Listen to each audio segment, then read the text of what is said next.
Welcome back to Foundry Talks. In this episode, I'm joined by Sarah Stahl, co-founder of Market Movers, to unpack what she discovered in a recent marketing audit of hotels and vacation rentals. We cover the big gaps in lead capture, why most properties still struggle with mobile checkout, and how community partnerships can really boost visibility. Sarah also shares tips on building a seasonal content library, the real impact of influencer marketing, and a 30, 60, 90-day plan to strengthen your marketing strategy and drive direct demand. Welcome back to Foundry Talks. I'm Rachel Stojanski, and today we are so excited to welcome back Sarah Stahl to the podcast. Welcome, Sarah. Hey, happy to be here. Yeah, and since we had you on last, you actually have had some things change. So now you are the co-founder of Market Movers, which is a property management under one dashboard. So for people who missed our first episode, just reintroduce yourself a little bit. Tell us about Market Movers, your background, and just what you've been up to. Absolutely. So really quick, I've been in marketing for 15 years, last 7 in hospitality, and then switched over from the DMO side to private and helped a startup treehouse resort go from 6 treehouses to 100% OTA dependency to 21 units and 93% direct bookings. So Still, can't believe those stats. It's just amazing. So the property owner decided to put the property up for sale in early 2025. They're currently under contract to be sold. And sometime in that messy middle, I kind of saw a new future for myself. No longer managing the day-to-day, but really helping other properties develop their marketing, influencer marketing campaign that ties to stronger direct bookings. And then in that, cleaning up the tech stack. Yeah. So we did that. Those were the 2 main pillars of why we were able to accomplish those things for Retreat. And so now we've turned it into a business and we see that it's a major issue. So happy to be able to get the opportunity to solve actual business problems with technology. It's fun. It's amazing. That's what we have it for, right? It shouldn't be a hindrance. It should be helping us. Yes. Yeah. Really cool. I love it. So we wanted to have you on today because you recently shared that you completed a marketing audit across 8 different hotel brands or vacation rental brands. And you quickly identified things that were, I don't want to say the same across the board, but that were clearly a struggle for all of them. So can you quickly share just the types of properties you reviewed and how kind of the lens you were looking through to evaluate them? Yeah, if it's okay, can I tell a little quick story of how we got there? Because I think it's kind of neat. Yes. So I'm in the building process myself of a business, and everybody knows in that process, what do I share? What do I talk about? How do I differentiate myself? And so I'm always listening to what people are doing on social. And somebody challenged me to do LinkedIn profile audits because he's like, I think this will get you some really cool visibility. And I'm like, okay. Yeah. Not even a LinkedIn expert. Okay. Yeah. So I started with these LinkedIn and I'm like, I'm going to do as many as I can in 24 hours. And I did 9 or something in 24 hours. And they were just fun little videos. And then my friend who we're in a marketing group together, she's like, Sarah, why are you trying to become the LinkedIn expert? I'm like, no. And she says, well, why don't you turn that around and do that for properties? That's where you're trying to become known for. I'm like, you just miss the dumbest things, when you're I know. So could not hit you in the face. Yeah, and I'm like, oh my gosh, you're so right. So I started thinking about how I could do that. And immediately in that thought process, I was invited to speak at American Glamping Association's Lunch and Learn on how to get found in AI search, right? Because everybody's worried about that. And that's a huge shift that's coming in the marketplace. And so I'm like, I could talk on that.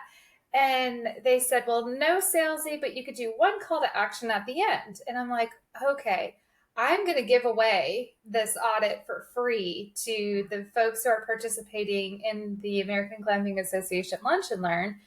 And I actually developed a very specific landing page and form because I'm like, I'm going to need these people to consent to the fact that I'm probably going to say something negative about them online. And they did. So I had 8 companies sign up for that. Mm-hmm. And I've been slowly leaking them. So I've just like taken the content creation process of learning about their properties and kind of looking at them from a customer perspective. So I didn't have any particular criteria other than just let me start searching like a traveler would, and let me see what kind of issues I run into. And so every week I would leak a video on LinkedIn about what I was finding. And then somebody else said, oh, are you going to compile all this into a report? And I'm like, yes, I am. Thank you for that business development idea. I will be doing that. So I used ChatGPT to put, because I used ChatGPT to develop the audits because each of the properties that participated actually got a 10-page PDF.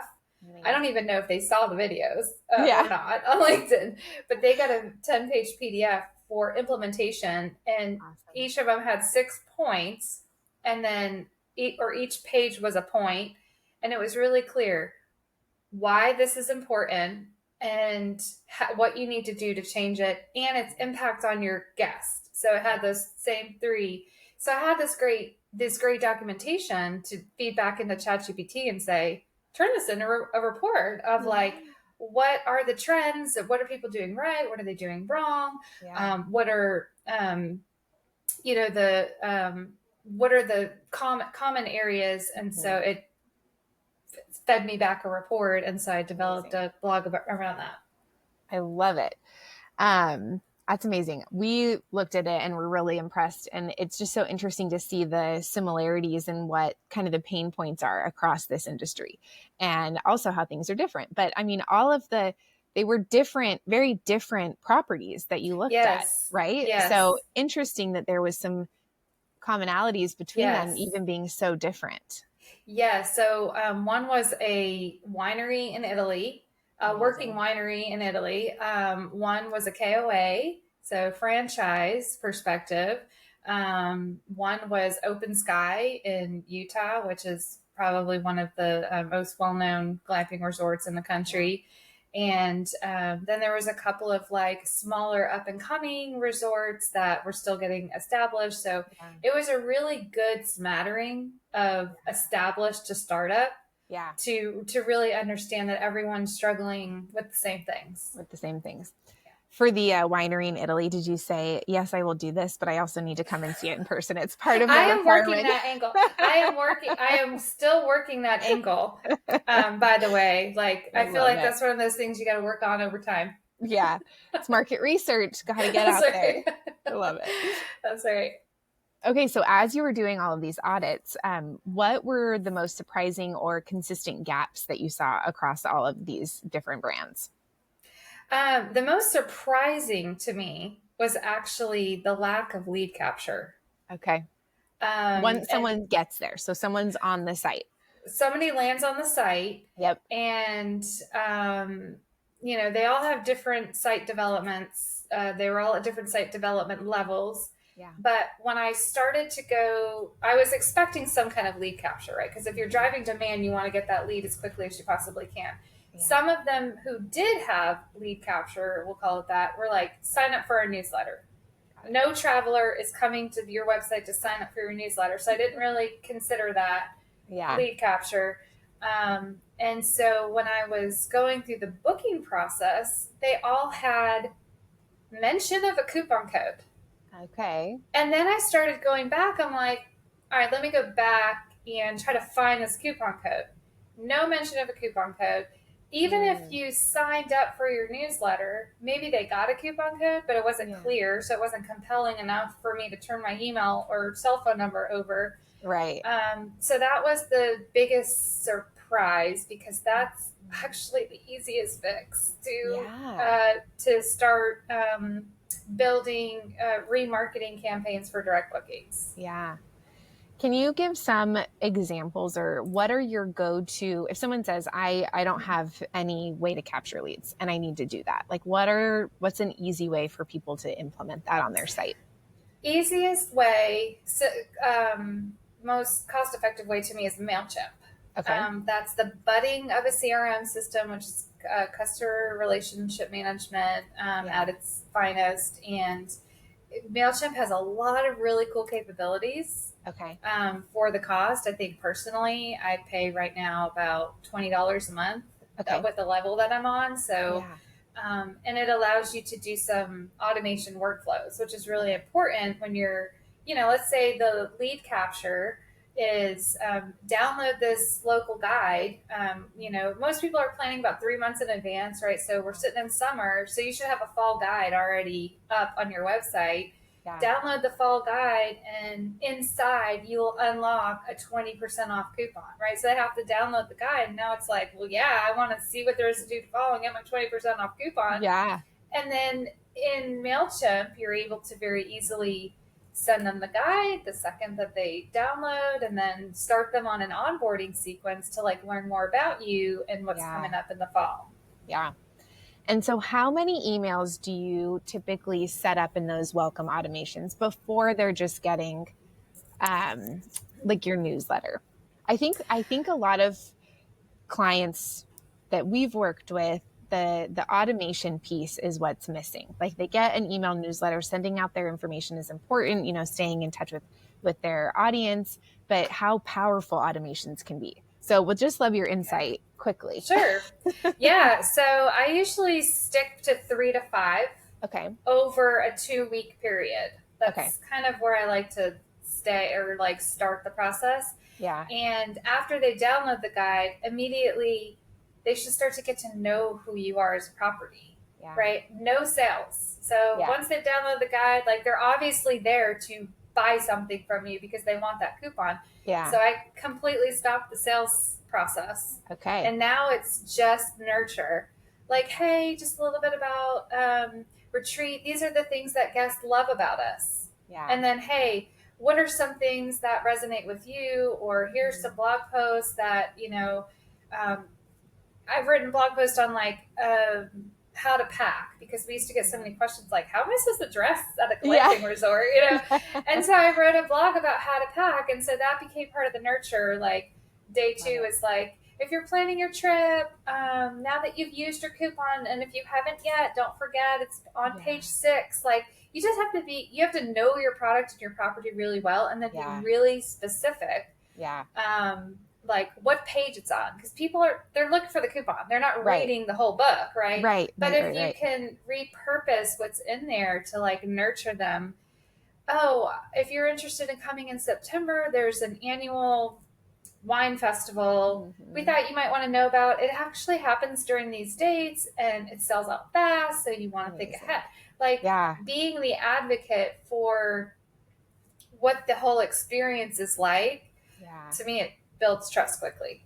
Yeah, that's amazing. And I feel like we've talked a lot recently about the importance of having FAQs on your site and how that is really helping with search and AI and everything. But you could almost treat this automation sequence as kind of like answering some of those FAQs that you get a lot.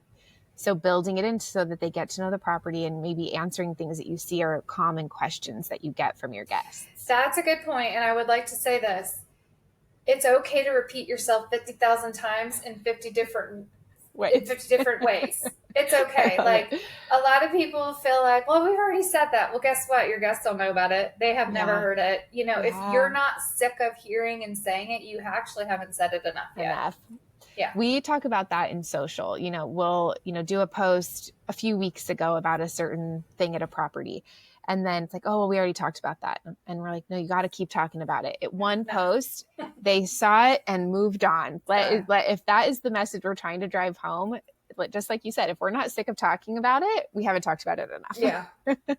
It's annoying for the marketer at times, but it gets the job done. Yeah, right.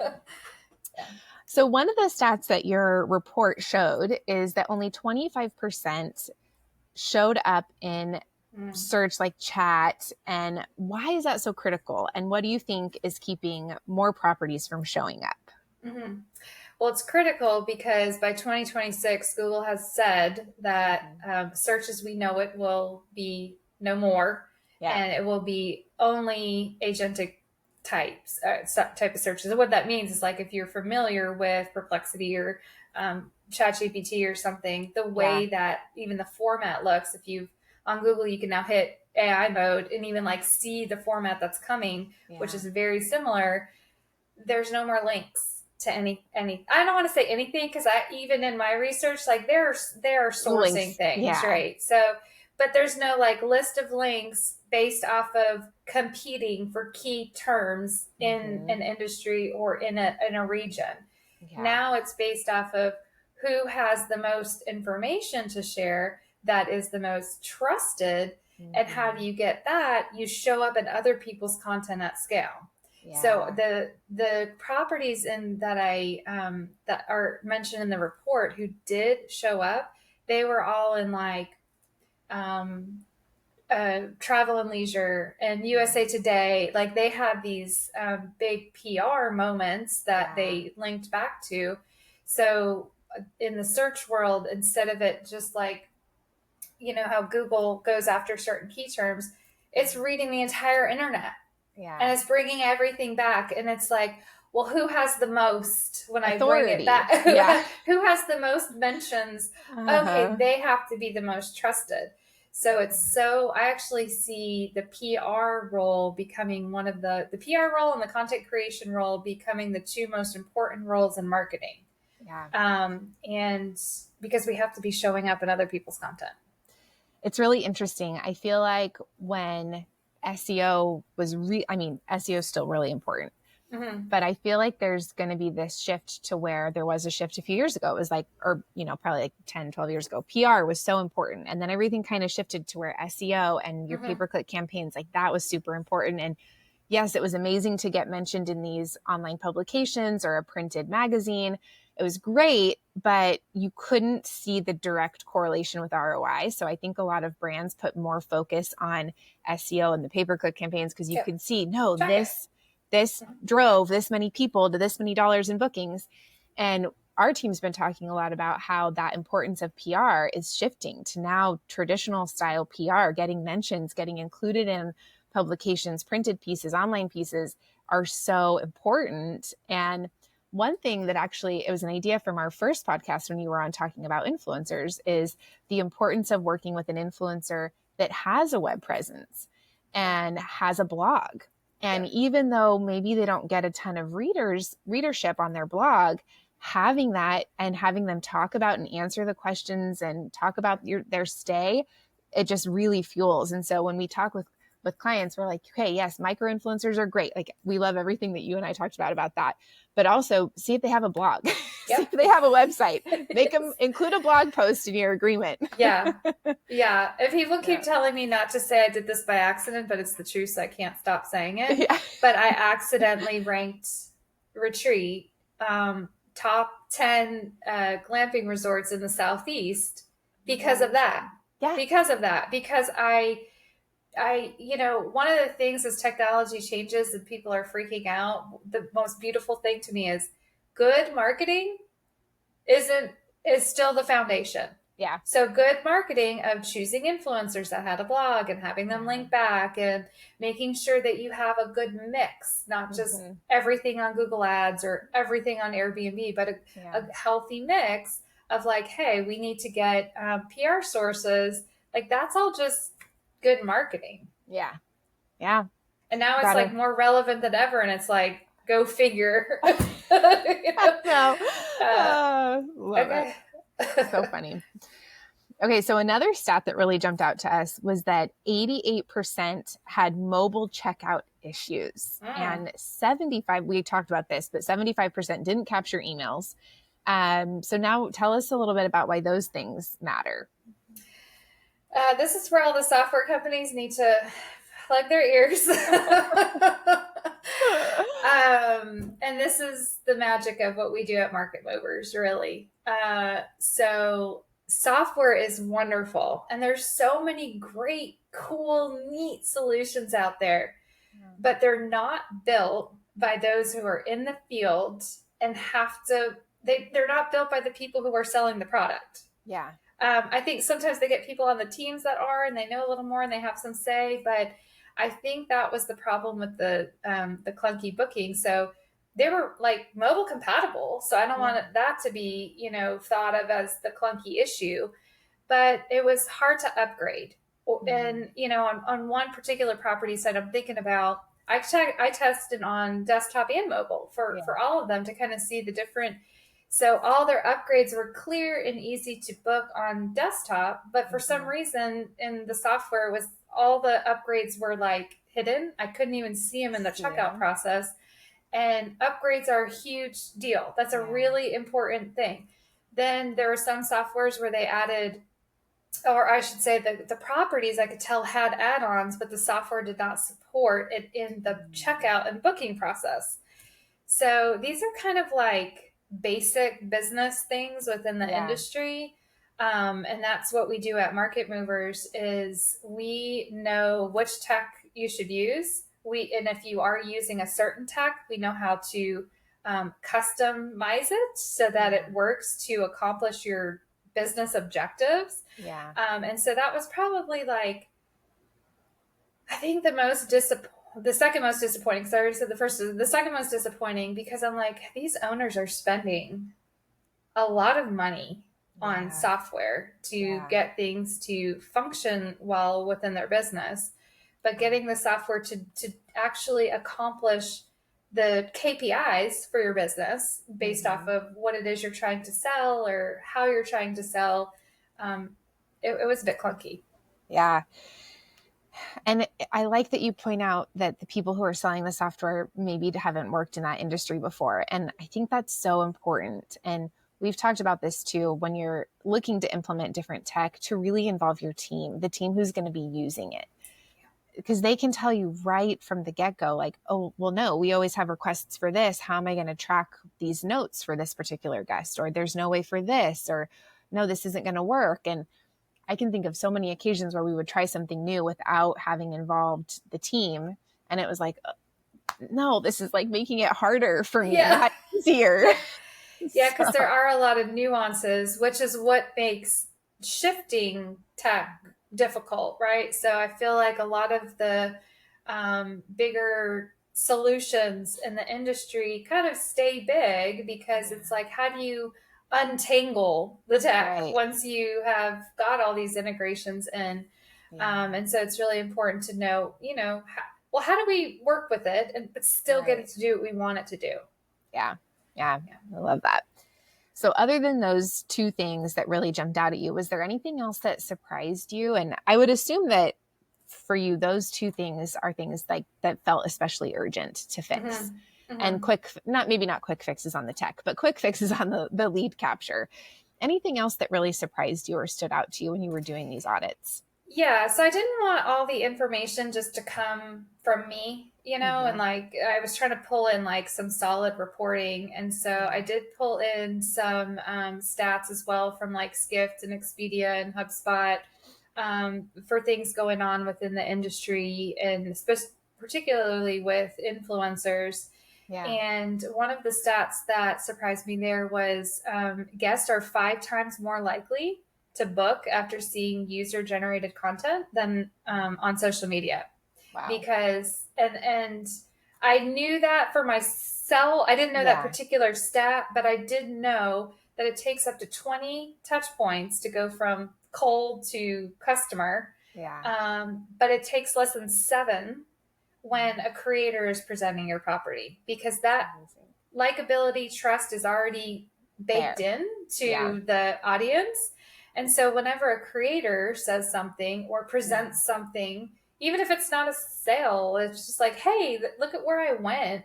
It's immediate. They had a good time. I'm going to have a good time. Yeah. So, there's a lot of properties that are adverse to brand development and very dependent on the OTAs. Yeah. And it's like, but you still have to start cold there. Yeah. But they're 5 times more likely to book if you work with a creator. So, that was just, that was a good insight. One thing I really loved, you mentioned going back to the OTAs, is that properties are putting so much focus and emphasis on the OTAs and making sure they have a presence on the OTAs, but it's kind of like renting an audience. Yeah. I loved how you said that, because it really is. The client then or the guest has the relationship with whatever OTA they're booking with, and not with you. And how can they fix that? I mean, I think it's like it's a lot to do to fix that, but anything like, a quick win to help start focusing more on that. Yeah. And because, I don't know, maybe Airbnb will hire me for something someday. I don't want to like dog them too badly. So I don't ever say like no OTA. I think that they are a strong tool in the tool belt to help fill holes where your demand fell short. But your demand needs to come first, and then OTA does a really good job at fixing holes. And so, I feel like something quick that they could do, if you're asking about like direct bookings, is starting with, you have to have a PMS system, first of all, to be able to make sure your foundation is set to be able to take on bookings from different OTAs without double booking. Because that's the biggest concern, is there are a lot of property owners who are like, I'm going to manually do this. I'm going to get on these platforms, but I'm going to manually, keep track. It's a nightmare. And there's a double booking mess happening all the time because of that. So having a strong PMS system that connects to all these OTAs basically opens you up to the world. But then don't spend so much time trying to like beat the algorithm on the OTA, because it's more about the pricing actually, and the pricing shifts than anything. So if you've got solid descriptions, solid photos, and solid photos, you're golden. Now you can move on and work on your own demand. And then building the demand with creators through Instagram and TikTok is powerful, because that's where your traffic comes from. And then that's why the lead magnet is so important, because, okay, great. Let's say you're driving all this demand. Now what? They get there. They're not going to just book. They're doing their due diligence as well. And they're wanting to know, what is my experience going to be like? And what is it like working with you? And what does your voice sound like when you email me back? And so it takes time. And I think that that's the biggest struggle in business, is to understand the 95-5 rule. 95% of your audience is not looking to buy something from you at any given time. Only 5% is. So if you're driving demand and have no way to capture them when they finally hit into that 5% time slot within their timeline, you've missed your chance. You've missed your chance. Yeah. Something else that you pointed out in your report that I really loved is just calling out how savvy travelers are. That I think the consideration period has really extended, because they have all of this information and research and resources at their fingertips. But using content creators to really cut down how many touch points they need is such a smart move that brands can be doing. And I think it's almost like a word of mouth referral. I kind of think that's how people could think about content creator partnerships. People who follow them, they already feel like, oh, this is like my friend that's referring this to me. I can trust this. Yeah. And I think it's important to look at them too, because I've talked to a lot of owners, and they're like, well, they want to develop a creator system. And they're like, but how do I get the most out of them when they're here? And it's like, no, you're thinking about the raw.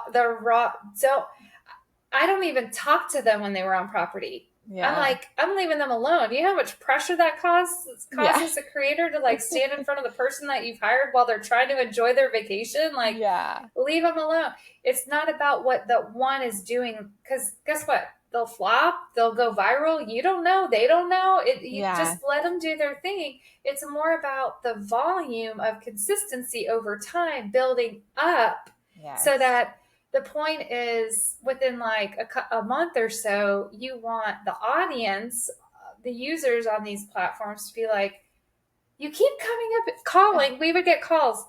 I keep seeing you on Instagram. And so I just want to see what you're about. Like, they don't even know who they're calling, what they're just like, I see you on Instagram. And they wouldn't have seen us on Instagram if I was so worried about what every one creator was doing for me and like micromanaging that. We wouldn't have had the same success. Yeah. I love that. You shared that on the last episode you were on with us too, that like to get the most authentic content creation out of them, leave them alone. Let them do their stay.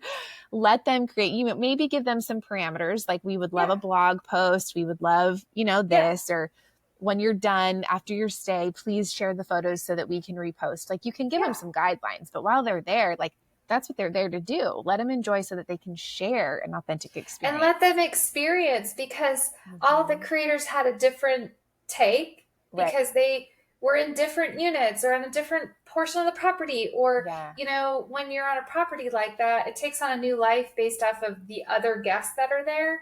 So, one weekend, a guest broke out their guitar at the fire pit and like did this little concert. So there's like all these little nuances of stuff that just naturally happens that makes for a cool story, and a creator knows how to capture those cues and then turn it into something neat. So moral of the story, leave them alone. There you go. I love it.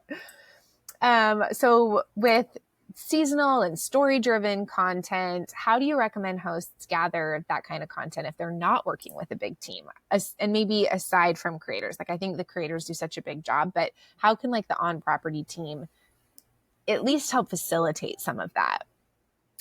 With creators or without creators, you're saying? Maybe both. I was thinking initially without, but I think there's you probably have some great insights for how they can help facilitate that with too. So I did both. So we did not rely 100% on creators. I would say it was 50-50. And so the other half of the time, which we have not talked about at all, which I think will answer your question, is I was always planning in advance. Like, I wasn't thinking about what's going on this week. I was always 3 months ahead in my planning and everything.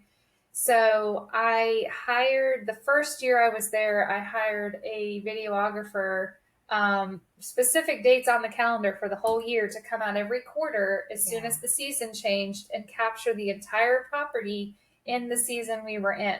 So inside, outside units, because they look differently with the lighting and the trees and, the property in full bloom. And that was all captured. And the videographer actually stayed on site for 2 days. Amazing. And I stayed there too on the property. And he and I just like, we would start fires at night and we would get like some around campfires. So building this seasonal content library is so important, because then what I would do, so I had this seasonal content coming in all the time, and then I had this creator content coming in all the time.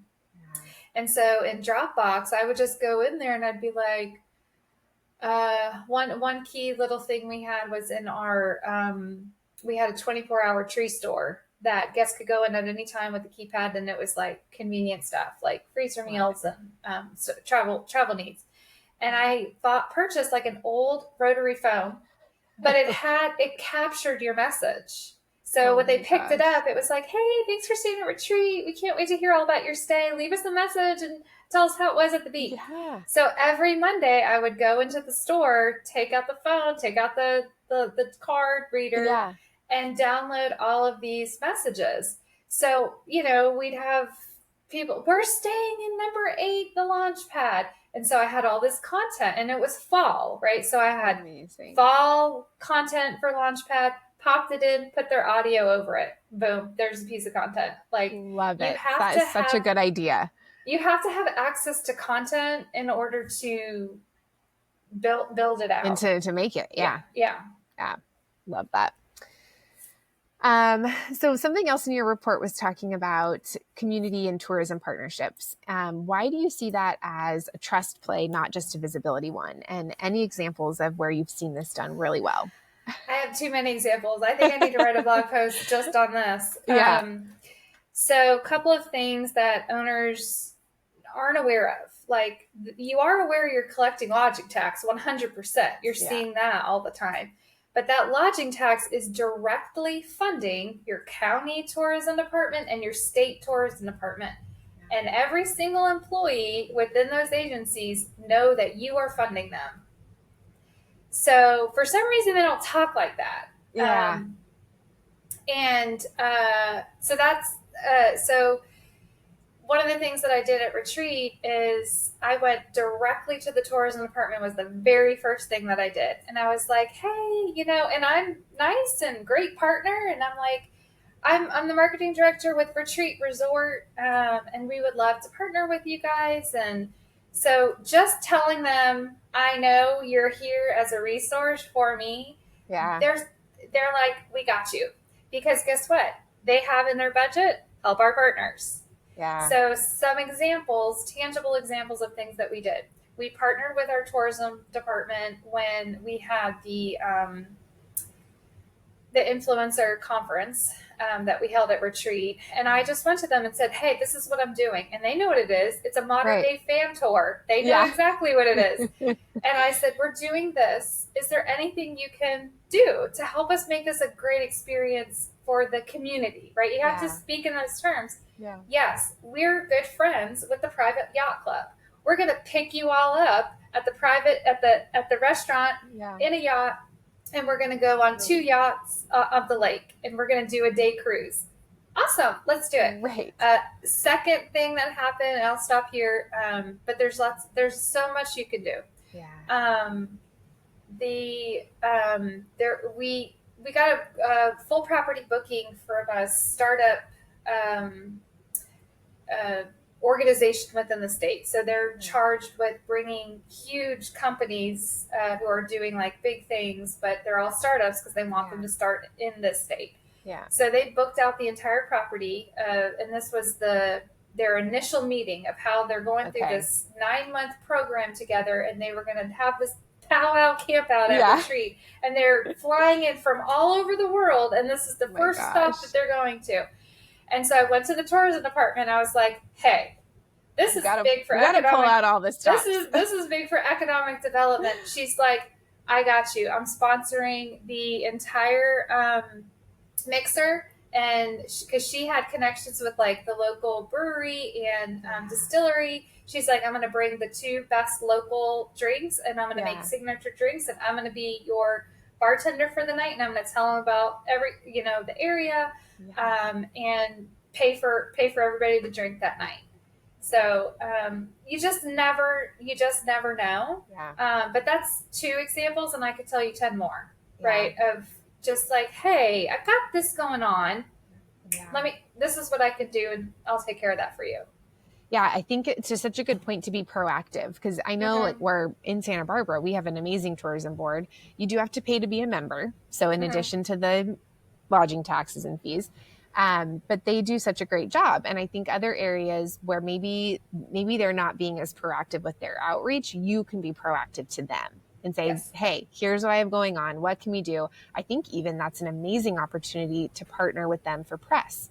We used to have a lot of situations where that would come up. They would be trying to get a story covered about the destination. Well, we're going to raise our hand. We'll host them, because then we'll be included in their coverage. Yes.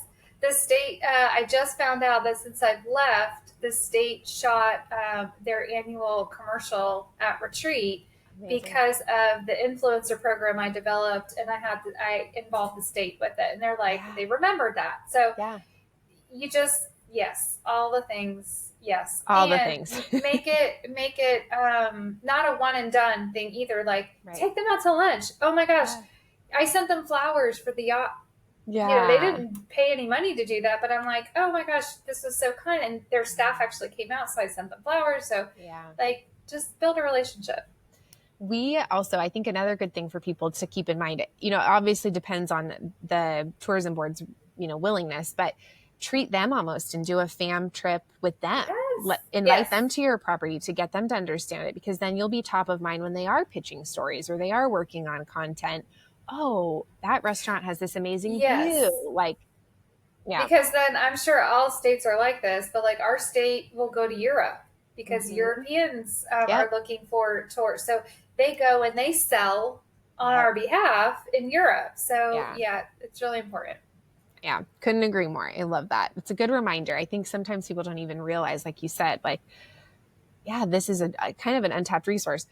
Last little tidbit about them is they often have image libraries with content that you can utilize for your destination. You're 100% right. Yeah. Yeah, for like to showcase your area, like things in your area and stuff. Absolutely. Yeah. So like if you have a zoo or a museum, it's pretty likely they'll already have photography content that you can use in your lead capture document when you're talking about the destination. Yes. Exactly. I love that tip. Okay, so you created a 30, 60, 90-day framework to help owners get unstuck with their visibility. So can you talk us through like 30-day action items, 60-day action items, 90-day action items? Yeah, absolutely. So really easy, just kind of like to follow through. So for the first 30 days, audit your website and clarify your guest journey through storytelling. Yeah. Like, are these pages kind of flowing in a story format? And it doesn't have to be like, once upon a time story, but just kind of like get people to kind of what's possible at your property should unfold. And so an audit of seeing like, is it unfolding? Yeah. Or am I just like presenting them with the unit, Right. Fix broken links. So broken links happen constantly. Yeah. So using Google Console is a really helpful guide. They actually like show you really easy, like broken, what's indexing, what's not, what's good. So doing that. And then of course we talked about this already, but contacting your local tourism board to figure out what kind of partnerships, how you can start that partnership relationship. Yeah. And then for 60 days, launch an email lead magnet. So if you're doing this yourself and you choose to use MailChimp, MailChimp has they have upgraded their pop-up. And you could actually have a little like sequence within the pop-up to kind of tell a story. Yeah. Now, and it doesn't pop up in the middle of the screen. It pops up like on the side. It kind of like goes up and down like this, which is not so annoying. Yeah. But you're like, get this out of here. And then, so add press a media page, right? So a lot of properties have most likely, especially if they're a little more established, they have been backlinked in something. Yeah. Like start somewhere. And so every time I created a page in the news, and anytime I was alerted that we were in something else, I added it to the page because you forget about it. Yeah. But when people are doing their research, they want to kind of see that helps build clout. Yeah. And then test your mobile booking flow.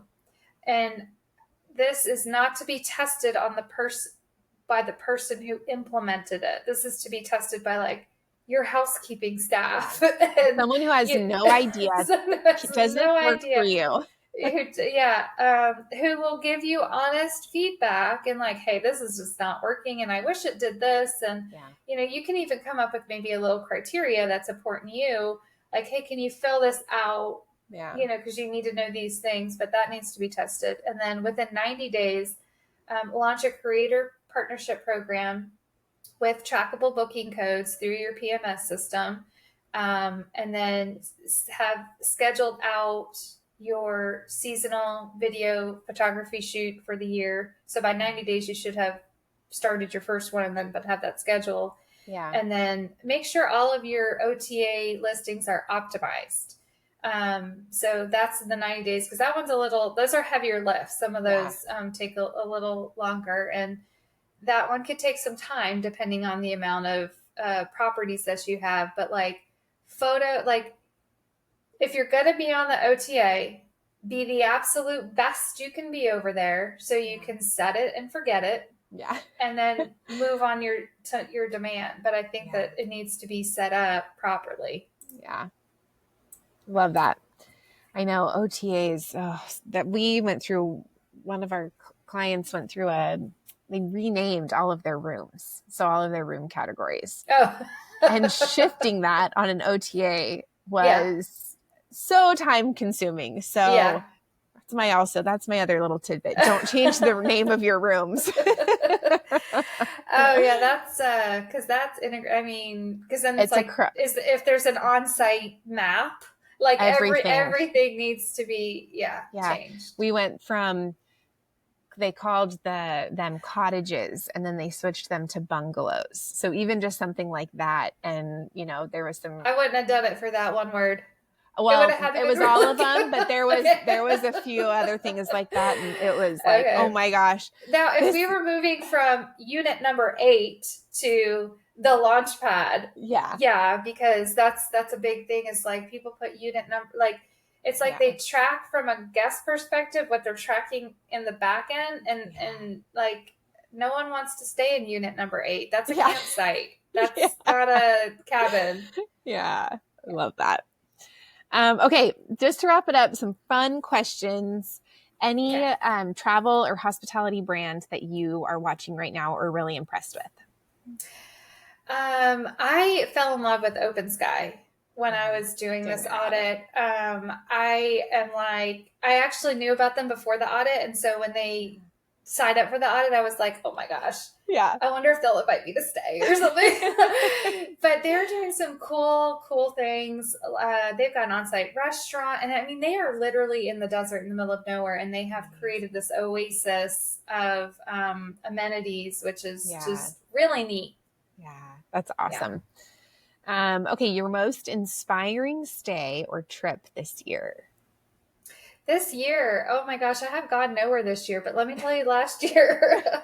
Yeah, you've been building a business this year. I've been working hard last year. So I went to, oh my gosh, I'm forgetting the name of it. Oh, I'm so sorry, I'm forgetting the name. But I had to hike up to stay there. The only way to access it, it was in Tennessee, and the only way to stay was to hike up, and it was a 7-mile hike up, and it took almost half the day because the elevation was pretty steep. But the cabins were traditional from the 20s. Like we were sleeping in bunk beds, and we were hearing the mice scurry around at night. There was no AC, but you didn't need it. You were like high up in the mountain, and we ate breakfast, lunch, and dinner. They did feed us 3 meals a day. But it was in cafeteria kitchen style with all the other people who were staying, because there's only 6 cabins up there, and everyone had hiked there, and everyone was there with this unique experience. Oh my gosh. Cool. Here's the name. LeConte Lodge in the Great Smoky Mountains. Amazing. And it's the oldest place you could stay. Wow. How cool. Yeah. And what a unique experience. I'm sure they don't have a massive amount of people that are staying there, and it's so intimate. And the food is brought up by llama. So we planned to hike down the day that the llamas were coming up so we could pass the llamas. That's so cool. Yeah, it was really neat. I grab a snack. Yeah. Yeah, it's cool. I love it. Okay, any marketing tool or tactic that most hosts should be doing but aren't? And I feel like we kind of covered this, but anything else that comes to mind? Even something like easy that you think everyone maybe knows but probably doesn't. I do feel like the 2 things that we talked about, just to solidify that, like creating your own content library so you have something to build yourself, and then working with creators to drive demand. Those are actually easier than you think. Yeah. And it's setting the system in place to build the consistency over time that's really powerful. Yeah, it really is. I think we think even just, I know Trey just did a post on LinkedIn, but even capitalizing and finding posts you've been tagged on, even building up like your user-generated content library from stuff that's already happened. There could be some really good things in there. So just always keeping that top of mind. What can you use? I just love that insight. It's so powerful. All right. And then lastly, so if anyone listening is like, I need you to come do a visibility audit, where can they go to hire you and to work with you? Yeah, the easiest thing to do is go to sarahstahl.com. That's kind of like my personal brand, but that opens you up to explaining what we do and introduces you to market movers. So that's a great place to start. Awesome. Well, we will make sure we link all of that in our show notes. And thank you so much again, Sarah, for coming on. It was just the best to get to chat with you again and to hear what you've been up to. And we're always so impressed with all of your insights. So thank you so much. Oh, I appreciate you guys. It's always a great time. Yeah, always. And if you want to listen to more Foundry Talks, you can find us on Spotify and Apple Podcasts.